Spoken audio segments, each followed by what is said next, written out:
Hello, and thank you for joining another Darwin Protocol AMA Twitter space where we feature some of our partners.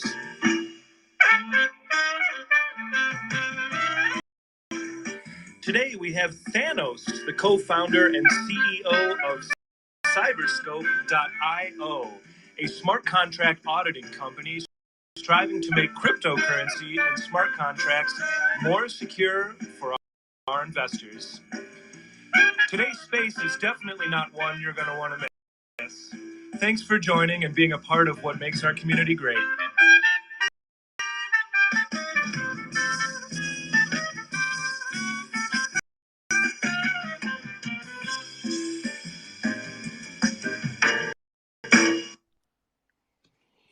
Hello, and hello. I hope everybody's having a happy Friday here. My goodness, it's been quite a week.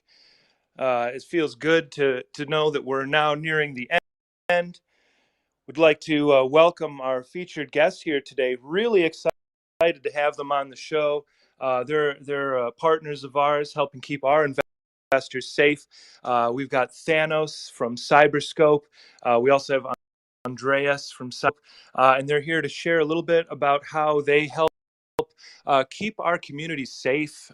Using smart contract auditing and some various tools that they have implemented here. So again, thank you all for joining. Really looking forward to kind of dive into a company, maybe, talk about, the apes and, the Azukis out there. But, it's a little bit more meaningful to talk about the companies who are working kind of behind the scenes to make this stuff all happen. So again, welcome on the show, guys. Really excited to have you here. Thanks so much for having us. It's a real pleasure being on today. Definitely, yeah, I totally agree with what you're saying. It's kind of an undermined subject, even though it's really important. Yeah, 100%. So again, we're really excited to have Cyberscope on today. I just kind of wanted to get a little bit of house cleaning out of the way here. Wanted to start with a little bit. If you're new to the Darwin Protocol Power Hour, and our project here, we've got a lot going on. Of course, we've got a DEX. We also have a token drop that's going to be coming here very soon, and also we have the release of our mint here that's happening on July 28th for our vouchers, which we're extremely excited about. We've been very active with our Zeely account as well, so if you're not familiar with that, check out some of the tweets, create an account, get in there, start doing those activities and earning those points. We're currently up to about $10,000 worth of prizes for doing some of that stuff. So very exciting. Again, talking about a little bit involved with the voucher mint. Again, only 360 are going to be available. It's going to be a whitelist mint, so if you get a chance, you're going to want to jump into the Discord and earn yourself the whitelist. We don't do grinds around here, so we've all had to do that in the past and all realize that that's not necessarily the best way to go. So yeah, jump into the Discord, be active and chat with us. We'd love to have you of our community. So kind of, without further ado here, I really wanted to jump in and kind of, dive into Cyberscope here. Again, thank you for being on the show. And, was hoping to kind of launch us off here by explaining a little bit about Cyberscope, some of the services that you guys have, and kind of some of the things that you do in and around the cryptocurrency industry. For sure, yeah. I'll go ahead and answer this one. First and foremost, I want to wish you best of luck with your mint coming up in August. Sounds pretty exciting. So, Cyberscope, for those who don't know us, is a blockchain security firm, and we specialize in smart contract audits and KYC services. We've been operating for 2 years and over 1,300 audit certificates, including a few of the biggest projects in the space, such as DeFi Kingdoms. And at this point, I can say with confidence that we're pretty experienced in our field. Along the way, we built very strong partnerships with leaders in the Web3 ecosystem like CoinMarketCap, CoinGecko, Polygon, Techstars, and more. I cannot mention them all due to time being a barrier. So, as a reputable firm, our mission is to provide high quality security services to Web3 projects, and our vision is to ultimately make Web3 a safer place for everyone. Oh, I love that. Again, it's one of those. You're almost like the Batman of it. You're kind of behind the scenes, in the shadows, here to save the day and keep us protected. So again, that's great. I obviously security is something in the crypto space that is on everybody's mind, right? Especially with some of the things going on with even some of the tried and true, cryptocurrency, wallets and holdings and that sort of thing. The ledger backdoor. I don't know if I'll call it a debacle, but there's definitely some news there. So it's an interesting topic. So with the rise in all of these cryptocurrency hacks and scams and such, how do you guys kind of help mitigate these risks? Can you explain a little bit about what kind of a smart contract audit is and kind of like what that looks like a little bit for us?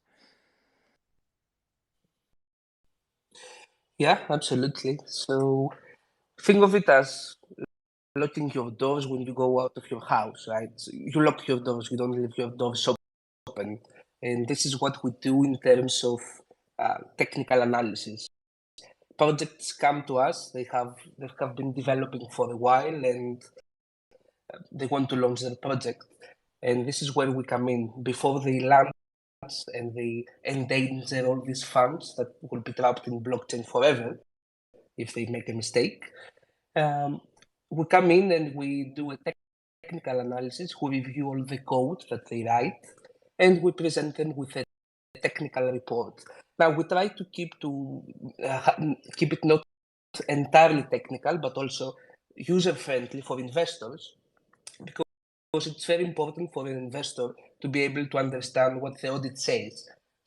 Sometimes people just ask for an audit, they see it has been audited and they think it's safe, which is not always the case. An audit might indicate some serious flags. And with all this comes, it's very important to have your security audit as a project. Okay. I see Lewis got a question here, but I just had a quick question regarding that. How often do you guys find, let's call them little inconsistencies when you go through some of these projects and you audit them? How often would you say you come across these types of issues? Pretty often, if I'm being honest. After all, people develop the contract, they write code, and as in every engineering position, you might make a mistake. And most of the projects rely on the audit to fix their code, right? So many times it can be small bugs, like small lines of code, missing things that might not create a really big issue in the deployment, but some of the issue is bigger. And it's very important when we actually spot these issues that the team also takes measures to fix them.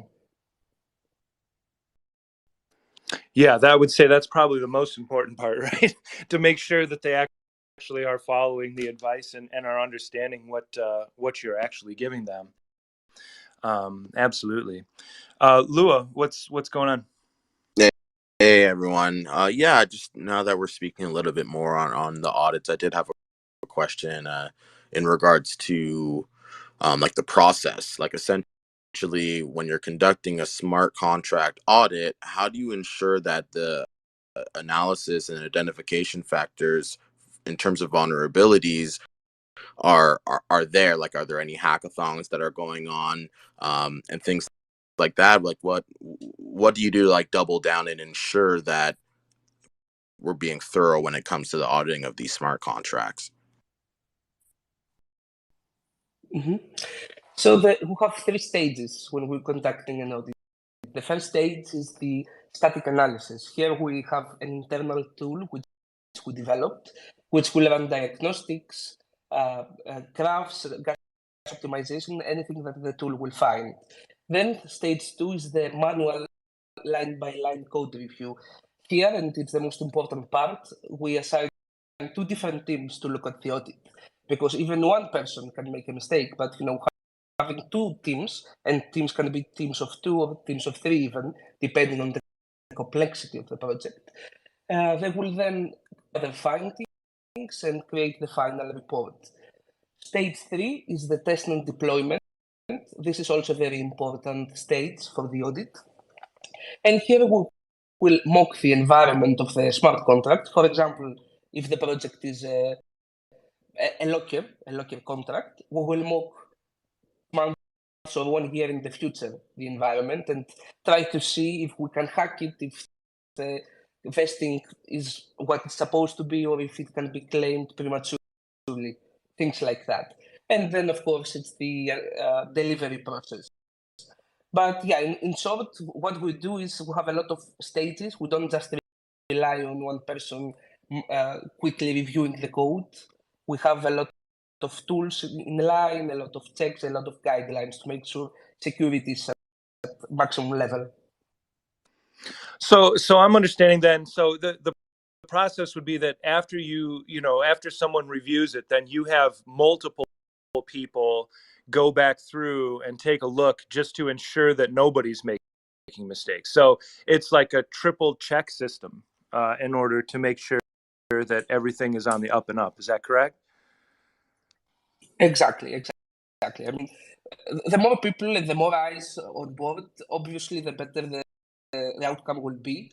Sometimes it's small contracts, and because we have audited so many projects, we see the same patterns all over and over.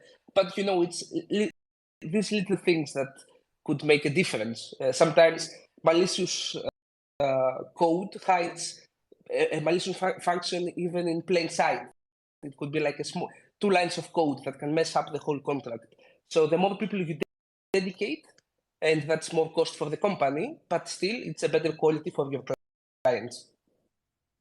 Sorry, just another quick question. Are there any plans or strategy to open source the code after everything's basically up and running and developed for specific smart contracts or anything like that?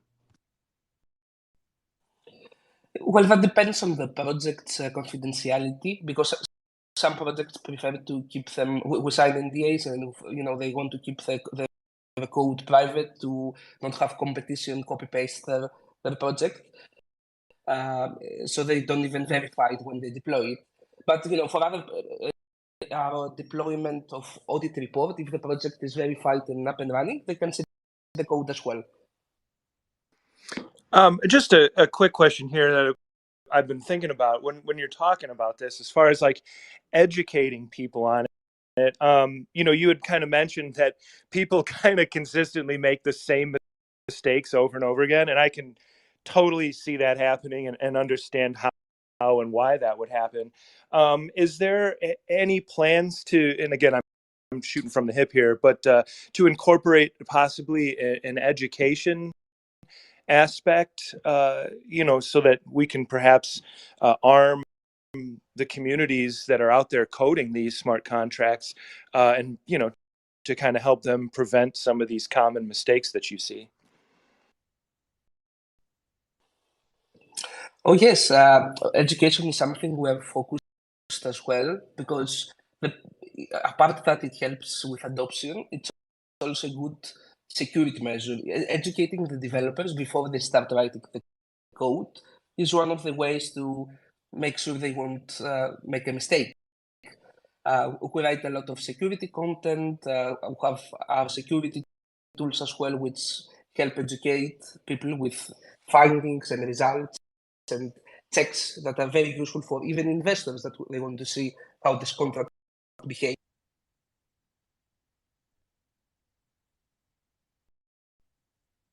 Okay, yeah. Hey, what's going on, guys? Good afternoon, good evening, all across the world. I got a question for Mr. Thanos. Uh, so, what should I be looking for when reviewing a smart contract, like your audit reports, and what kind of are red flags for me as an investor, like, really curious about? Hey, Mitch. Yeah, that's a great question actually, and obviously we don't expect investors and people who read the report to have technical knowledge in order to understand the dangers. So we try to flag everything. We even add color coding. Like if you see a red warning, it probably means it's something really, really bad. There are multiple severity layers, like minor criticality, medium criticality, or major criticality. Now, one of the most common things to look for is a mint function, which can be either a public or a hidden mint function, which basically means, for those who are not very familiar, that they can inflate and create new tokens anytime. Like they can print, so they will just print more tokens and then dump them. And the other very common security issue is a blacklist. A blacklist or an antipod, because most project owners will call it an antipod, is when they miss the wallet from selling. So basically, they will just wait for the big whales to buy, and then they will manually blacklist their wallet address. That means they won't be able to sell, and their tokens are trapped. So yeah, anytime you read the report, and the way you should look at it is, don't focus on the code of the blocks explaining the code, but go on the overview section and try to read if it's red warnings or yellow medium warnings or no warnings at all. If you don't see any red flag, it probably means that you can't get exploited by the code. Okay, so perfect time to kind of speak on this here quickly. I know you mentioned getting exploited by the code. How does Cyberscope ensure compliance with industry best practice and like regulatory guidelines during the smart audits, right? We're talking about compliance, vulnerabilities, all these other, topics that we're talking about now. How does Cyberscope ensure that everything is to regulation and has best practice? So this is a challenging point actually, because crypto is not fully adopted, and we're very young in terms of compliance and regulatory guidelines. So what we do is we also educate ourselves, keep up the trends. All our auditors and technology and tech team is fully aware of the latest trends. They talk with dev communities, they check the forums. So anything that will come up, even as a new exploit or a new way to scam, we're ahead of it, right? So we already know what is going to happen before they write the code. This is how we try to protect ourselves.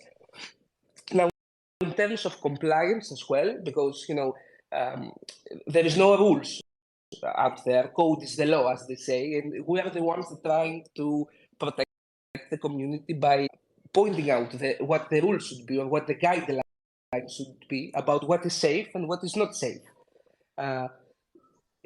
Here we use common sense, and we also do due diligence based on the project as well, right? So a mint function, like we mentioned earlier, it's a very dangerous function, but it can still work on DAOs. Like, okay, PancakeSwap has a mint. It's not a dangerous project. So it's a very challenging point to always be in compliance and not be unfair to a project by doing the audit. But here is the audit, after all, it's a subjective point of technical analysis. Awesome. Yeah, Hey, yeah, that's awesome. I actually wanted to speak a little bit to Mitch's question earlier about as an investor, what are some things to look for in the report, and also red flags or warning signs. And I kind of wanted to mention one of the things that part of our partnership here with Darwin Swap is this badge. I don't know if I'll call it a mechanism, but it's another way that people that are utilizing at least our ecosystem, when they go to launch their tokens on our platform, they'll have the opportunity to have the option to have Cyberscope audit their smart contract. And of course, once that happens, they will earn, or that project will earn, a badge that will also build some more security within it. One of the things that Darwin is trying to do, or Darwin Protocol, is kind of the coin, the secure decentralization, and certainly Cyberscope is a big part of that equation for us. So again, very appreciative of that sponsorship. But that's another way that, as investors, at least on our platform, another way that they can protect themselves is they can look for that stamp of approval and that badge that Thanos and team has taken a look and given it their blessing. Yeah, that's a great idea because as we mentioned earlier, we can't expect everyone to be able to read the audit. So this badge will help your audience to identify faster if the project is secure or not secure, and to then be able to read the report. Absolutely. So again, once everybody starts familiarizing themselves with Darwin Swap, and once all that is launched, you'll be able to see that badge when you're looking for those particular projects. So that's one of the nice features, and again, one of the things that we're appreciative of within our partnership. And actually, since we're talking about it, what are some of the other tools that you have? I mean, we of course we have the badge, but what are some other tools that maybe have been developed by you guys for kind of evaluating smart contracts, or can you maybe provide a little bit about how that might assist investors and project owners? All right, thank you for asking this. So we've developed a number of tools so far, but I'll focus on Cyberscan and SafeScan, which are being used the most. Cyberscan is a smart contract scanning tool developed by Cyberscope, obviously. It's collecting valuable data from all the projects we've worked with so far, which is roughly around 1,400 projects. It's used by tier 1 players like CoinMarketCap and CoinGecko, and it enhances their platforms with valuable security insights. Our API offers honeypot checks, high-risk function scans, mint and blacklist checks, and it comes up with an overall security ranking score. So when providing ratings to platforms like CoinMarketCap, we consider the following factors, including code security, project maturity, TVL, historical data, and sometimes, in some cases, community. We take a close look to their community. So when it comes to SafeScan, it's an AML risk wallet scanner, and it can do it can go back layers of history to check transactions, and it will flag any suspicious transactions, such as Tornado Cash. So it'll flag suspicious transactions with a low score, and any remarkable transactions like when sending cryptocurrencies from exchanges with a good score, as it means that the user is obviously KYC'd and be able to interact from their hot wallet. It's a very useful tool for investors, and they can scan the team wallets and that they're going to invest in and see how their score looks like. So that's cool. So you have kind of like almost like a scoring system then. Yeah. Yeah. All right, sorry, Thanos, go ahead. Yeah, we have one security scoring system for smart contracts and one security scoring system for wallets. We protect both for, we check the person and we check the conduct as well. Very cool. Very cool. We kind of talked, maybe we touched on this a little bit about how you're seeing kind of the common, vulnerabilities. But what would you see developers to kind of get some of these vulnerabilities out of their contracts? Mm-hmm.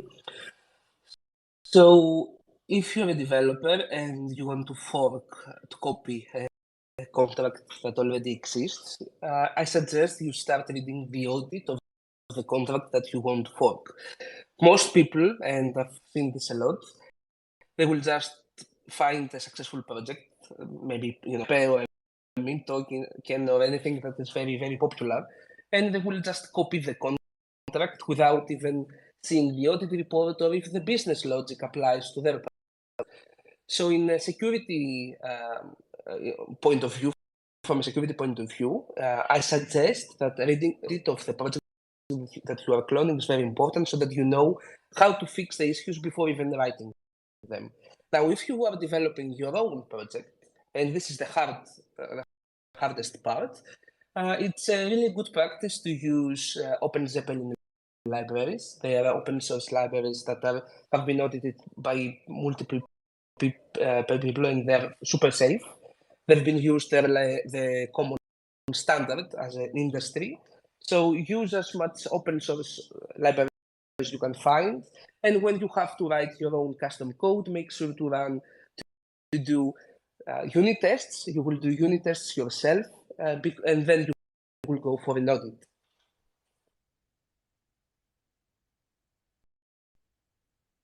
I think this is awesome. I think it's cool what you guys are doing with Darwin Protocol and the logistics and making sure the coins listed are real and authentic. And I read the white paper. I saw the safe scan. Relic said earlier, there's not enough credit that goes to you guys. So I think it's really cool that you guys are here. I just wanted to. Another thing is that I think we're going to give away a whitelist. Is that right? Relic, sorry. Oh, yeah, sure. Yeah, guys, if you're down there, again, thank you for listening. Thanks for we always appreciate the likes and the retweets on the space, and actually, since we're talking about it here, we are going to be giving away some whitelist spots for the vouchers. We're getting close to closing whitelist almost, so we want to put a little urgency on there to go ahead and like and retweet the space for your opportunity to get in. Also, this is an AMA space. So if you have some questions that you'd like to ask Cyberscope or Andreas or Thanos, please pop up. We're certainly open to that. Also, it's another thing regarding that. Again, check out our Zeely program. We've got a lot going on there.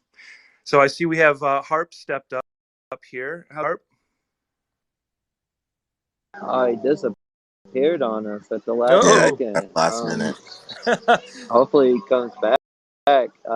He's been here since the jump. I saw him. I commented with him in the purple bubble down on the right-hand corner. If you guys are unfamiliar, how to retweet, and share the space. Relic, how many of these e-vouchers are there? I think there's 360. I might be wrong there. So yeah, it's super limited, and it's beneficial for using the DEX, right? Like you get discounts on your trades, you get Darwin token. There's a lot of benefits that come with it. So really getting in touch with what's going on here is only going to be beneficial. Don't get left, in the last person in line at the cookie jar, and there's no more cookies. Everybody wants a piece of the pie. That's just my thought. No, that is a good point. And then also, please feel free to like Cyberscope, give Thanos a follow, give our speakers a follow here. Again, company that has a lot to offer to benefit really anybody. So it helps us as investors stay safe, and it can help developers stay safe and help keep the people who are investing in their ecosystem safe. So it's good all around. Like I said, if anybody has No, questions or would like to come up and ask some, otherwise, of course, we're going to keep on keeping here. yeah, no, you said it though. It helps everyone here, right? So that was kind of like my next question, though, was sorry, I got kids bumping into me. Uh, so it helps everyone, right? With the tokens being launched. So I just didn't know what specific blockchain you guys were really working on. Quick, I saw you guys were doing Polygon. I didn't know if you guys had any intentions of spreading your wings out in any way, and what languages do you guys like speak on the most when it comes to this? So our main revenue comes from Solidity audits. We're also expanding in Rust protocol and Rust Solidity. So yeah, we have a lot of clients from Polygon, and yeah, EVM compatible blockchains it means that any Solidity language we can audit.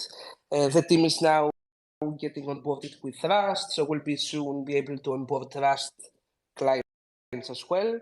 And yeah, there are a lot of programming languages out there. In the end, it's about security and hacking the contract. So this is a good thing about a smart contract, that anytime an engineer can pick up a new programming language who can also support him with audit. So can you help me out here?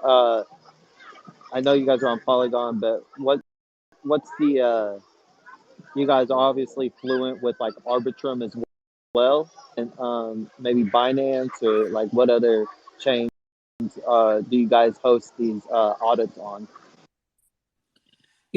Yeah, so it's it's the same programming language because you just deploy on a different network. So it's Polygon, Binance Smart Chain, Ethereum, Arbitrum, Phantom, Avalanche, all the EVM compatible networks, actually.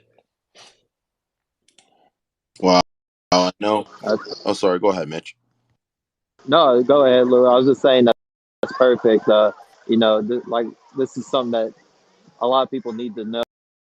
I actually did have a question. I know the safe scan. I was reading it, and I love the idea of it, and I didn't.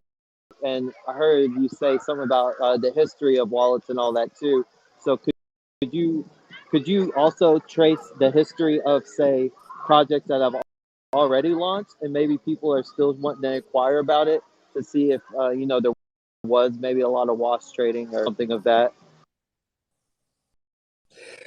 Yeah, it's not 100% accurate on the free version, your open version for users to see. So this goes up to 1 or 2 layers, but we have a premium version that can go up even deeper. So that means that if a person money launders from Tornado Cash and then sends it to another wallet, and then from this wallet he makes a rug pull, we can see it, or even before he makes a rug pull, we can see that this person has interacted with Tornado Cash, and we will point it out in the SafeScan UI.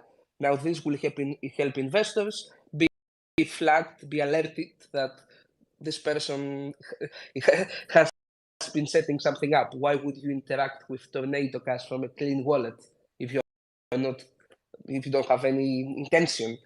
We also do that for good, remarkable trades. So, for example, if someone starts a new project and you want to check the dev's wallet and you see that he sent money before creating the smart contract directly from Binance or Kraken, that's a good score for SafeScan, because that means that the developer is already KYC'd in Binance. So if they commit a fraud, you can report them to Binance, and Binance will follow up. They will freeze their assets, and they might even pursue with criminal investigation.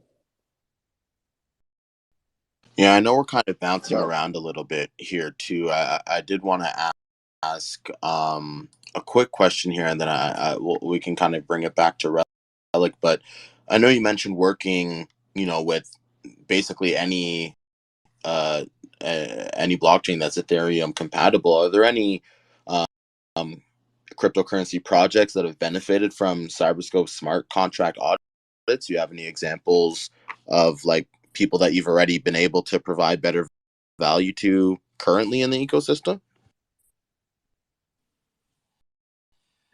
Yeah, I can give you two examples. One is DeFi Kingdoms. So DeFi Kingdoms is a very popular gaming studio.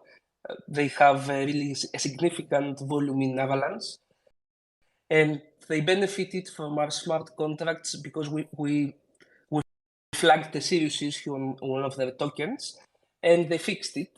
And they were very happy with it. So they created an NFT in their game with our name. So if you go in their game, you can see a Cyberscope NFT as a partner.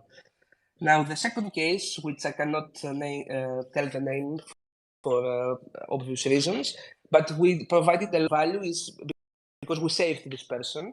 So out of the blue, some project owner comes, he says, "Hey guys, I need an audit. I need it really quick.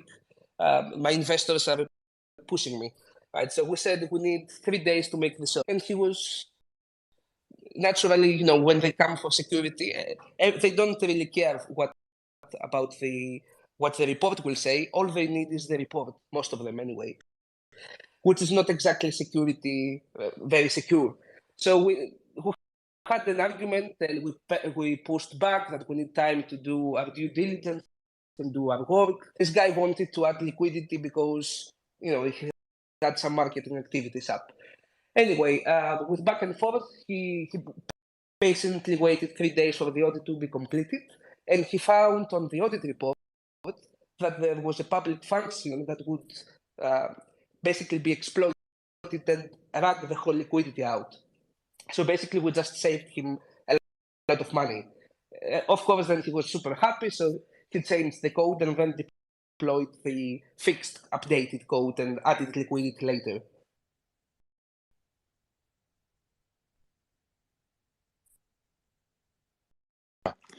That's fantastic. That's great. Yeah. So, I mean, I just had a general question, and again, I'm not a programmer, so I don't know code. So this might be kind of a silly question. But my question is, at what point, a listener, if I wanted to design a smart contract, at what point as a developer should I be activating your services? Is this something that is even worth doing, as like a consultation before I get started to kind of help prevent me make these mistakes? Or is it something more or less where, let me throw up my whatever, my what I perceive to be good, and then let you guys kind of pick it apart and then go from there. So I guess, at what point would it be beneficial to start activating your services and start communicating with you guys? Great question. And if there is any developer in the audience, the best timing to reach out to a cybersecurity company and request an audit would be when you're finalizing your contracts in testnet, right? You're in development mode, you're about to finalize your contracts, then you should reach out for an audit who will check the code, get back with some recommendations. So if there is any critical issue, we will work this out together and help you fix it. And then you can go and deploy to mainnet and go to production. Because if you don't do this before production and you're just contacting the audit company for the certificate, it won't be so meaningful because you won't be able to change the code later, right? Even if we tell you that there's something wrong with your contract, you won't be able to fix it later if it's deployed. Good point. Yeah, that would be Real terrible. quick, is he rugging or was I rugging before I know? You're rugging, Mitch. You're rugging, Mitch. Yeah, excellent point on that. So if I understand you correctly, the best time is to do it is right before, basically when you have it pretty well done and you're ready to go. Get you guys involved, make sure everything's good, because obviously we can't change that code once it's been launched. So that makes sense. Again, I'm not a coder, so I was kind of a little nervous to ask that question. Yeah, and I mean, the good thing about this process is that you also keep the knowledge, right? You are a developer and you get to work with top auditors, and they will give you recommendations about the best practices and how you should write code. You will get all this knowledge and you will have it and carry it with you for your next contract, your next project. So this is a really meaningful process to do when you're finalizing your smart contract in development stage. Wow. Yeah, that makes a lot of sense to me. So yeah, I can see a lot of benefit to that. 100%. Kind of going along with this, obviously you're super knowledgeable about all these different, smart contracts and all the different languages and chains that you're on here. In your opinion, kind of where do you see the future of all this going? Where do you see the future of smart contract audits going or evolving? And what sort of challenges or opportunities actually might you see maybe in this field in the future?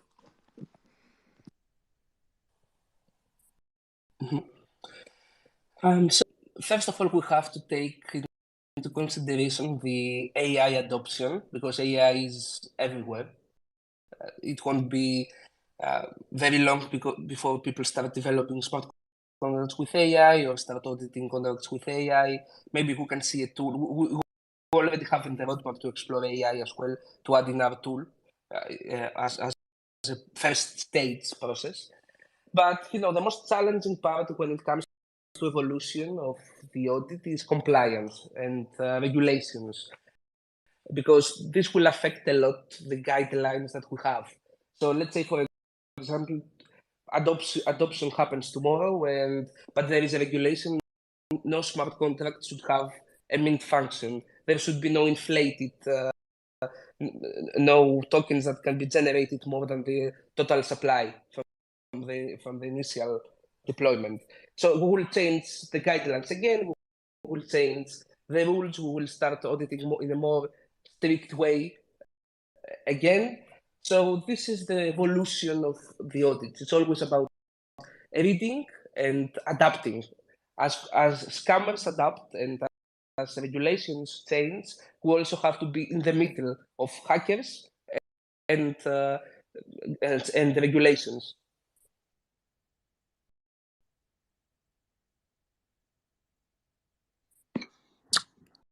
Awesome. Hey, I see we have Harp came up. Hey, Harp, how's it going? Happy Friday. Happy Friday. Good evening. Can you hear me? Yeah, we can hear you great. What sort of Absolutely. questions might you have?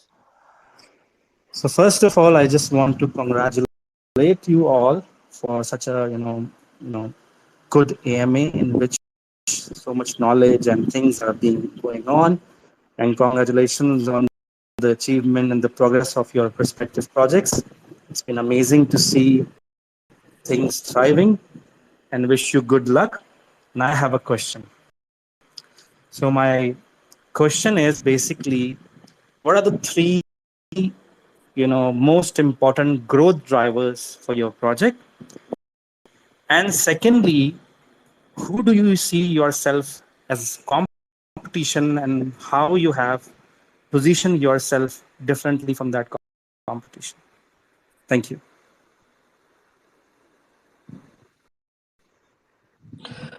Hi, Harper. So our main competition is Celtic and Hacken.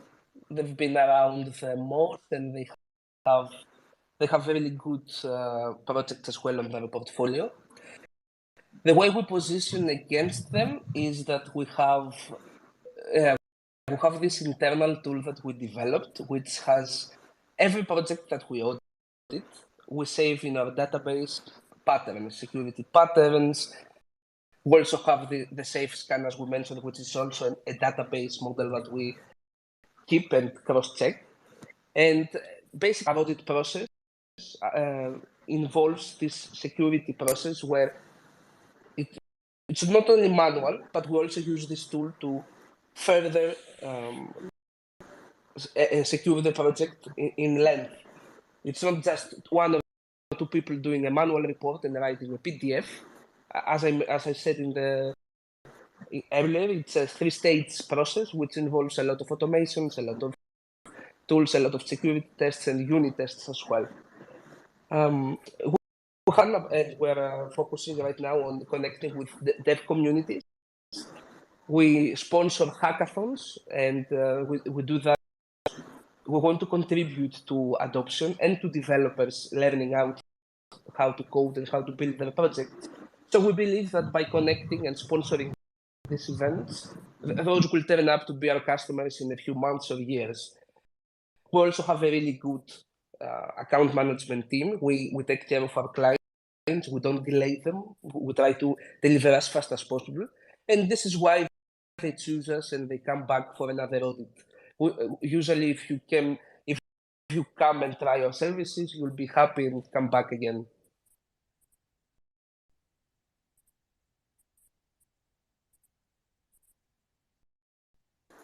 Awesome, awesome. Thank you very much. And I hope and I just wish you best of luck in your future. And thank you for giving me the opportunity to speak. Yeah, thanks for coming up, Harp. That was a great question. I appreciate that. And again, if anybody down there has any questions at all, feel free to come up. This is a unique opportunity where we get to speak with somebody, an authority on actual, security here, and in a space where it's such an important aspect of what we all do. So yeah, so like I said, so please feel free to come up and give us a chat here.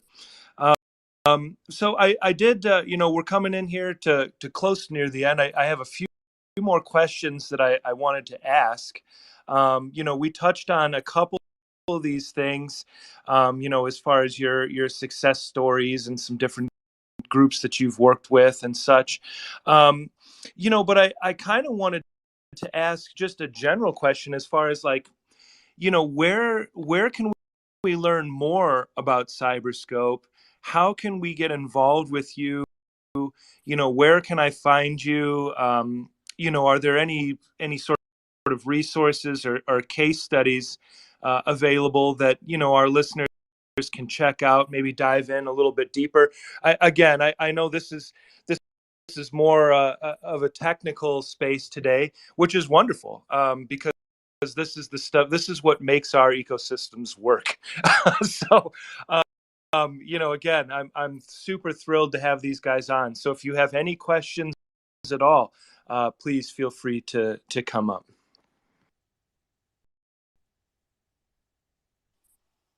I do have a quick question. Yeah. Might be a little left field though, but any plans or strategies coming to Cardano or anything like that? There are some discussions, but we haven't, because we have a lot of partnerships and we have a lot of connections with accelerators and incubators that we're helping with audits. So naturally, the time is not, we don't have a lot of time to take up on another protocol. But yeah, there are some talks. Very cool. And again, to my original here, where can our listeners learn more about you guys and the services that you offer? Of course, there's the website, but are there any other resources or studies that we can kind of take a look at? Yeah, if you go in our website, cyberscope.io, there are plenty of case studies, and we have a blog section. I think it's a good opportunity to subscribe to our newsletter. We try to keep it. We're a technical company, but we try to educate non-technical people. So you'll see a lot of content from us that are not very technical. It's like how to read an audit, what does a smart contract mean, things like that. We'll go with newbie questions as well. Yeah, I was going to say, actually, I found the blog section of your website really good. There's current content in there. It's updated regularly. So I highly encourage everybody check out, Cyberscope, and then jump into some of those articles that were written there. They're super informative and very helpful. So, and again, some newsletter as well. When you go to the website and you go to check out that blog, there's a spot where you can just plug in your email address, and that's where you'll get that information. So definitely worth checking out. I did kind of want to ask just kind of a final question here that I like to ask and that is, what should I have asked you that I didn't ask you that you feel is super important and that you might want to, chat a little bit about here before we wrap up? Yeah, good one. I think a good question that is gonna be helpful to the audience is how to protect yourself. And that is, don't think of it about audit and Web3. Most of the hacks and exploits happen from popular Web2 exploits. Phishing attacks. This is the most common hacking methodology. You email or you open a link to an airdrop and they ask you to put your seed phrase or to connect your wallet because, okay, we're an auditing company, but we're also in cybersecurity. And it's very important to educate people how to protect their passwords, how to protect their digital presence in a way. So my advice to any person in the audience is do your own research in terms of security as well. Don't open links without verifying them. Get informed about email spoofing, phishing attacks, things like that. Yeah, that is always helpful knowledge there. Yes, always try to protect yourself. As you mentioned, phishing attacks, we've all seen them. We all get them. We're all active right now. I always like to say shout out to the people that are here, right? Shout out to the builders. Shout out to the people that are doing this stuff. And unfortunately, those people that are here, we also get subjected to a lot of these phishing scams and such. So that's great. Great advice there. Keep safe out there. Keep your keys, not your crypto.